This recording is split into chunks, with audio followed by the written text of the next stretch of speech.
I came across this comment on my social media, and as a disciple of Jesus and a member of the body of Christ, I had to respond. The comment says, "We are all born spiritually dead. Ephesians tells the truth." Instantly in my mind, I knew that he's jumping to Ephesians chapter 2 because it's common for individuals who believe you're born spiritually dead to go to Ephesians chapter 2. Pay attention to these verses, especially verse 5. "And you were dead in your offenses and sins, in which you previously walked according to the course of this world, according to the prince of the power of the air, of the spirit that is now working in the sons of disobedience. Among them we too all previously lived in the lusts of our flesh, indulging the desires of the flesh and of the mind, and were by nature children of wrath, just as the rest.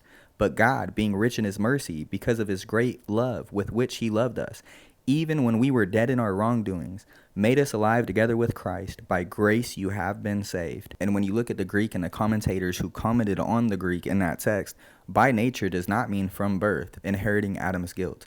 In biblical Greek, nature can simply mean by virtue of the way we have lived or as a result of habitual practice. Many respected scholars in the Restoration tradition, J.W. McGarvey, Moses Lard, Robert Milligan, David Lipscomb, and modern writers such as Jack Cottrell and F. LaGard Smith, argued that Paul is saying we became children of wrath by the natural consequence of repeatedly yielding to the lust of the flesh, not because we were born already condemned. In other words, the nature in Ephesians 2:3 is the sinful disposition we develop when we personally choose sin, not an inherited guilt from Adam. And if we look at the text again in Ephesians chapter 2 verse 5, notice what it says, that those who are spiritually dead need to be brought back to spiritual life. This would imply that if you are born spiritually dead, that babies and infants are children of wrath. But that's not what Jesus said. Jesus said little children are such as belong to the kingdom of heaven. If you believe that babies are born spiritually dead, then you believe that babies, infants, and children are all going to hell. If you believe that babies are born spiritually dead, then according to this passage, you're going to have to believe that on the day of judgment, Jesus is going to be executing the wrath of God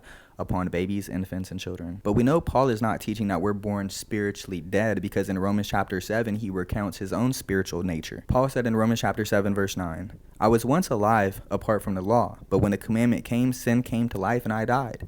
Paul says he was alive and then he died. This does not teach you are born spiritually dead. You cannot die unless you have first been alive. Verse 10, "And this commandment, which was to result in life, proved to result in death for me." And he goes on to say, "For sin, taking an opportunity through the commandment, deceived me, and through it killed me."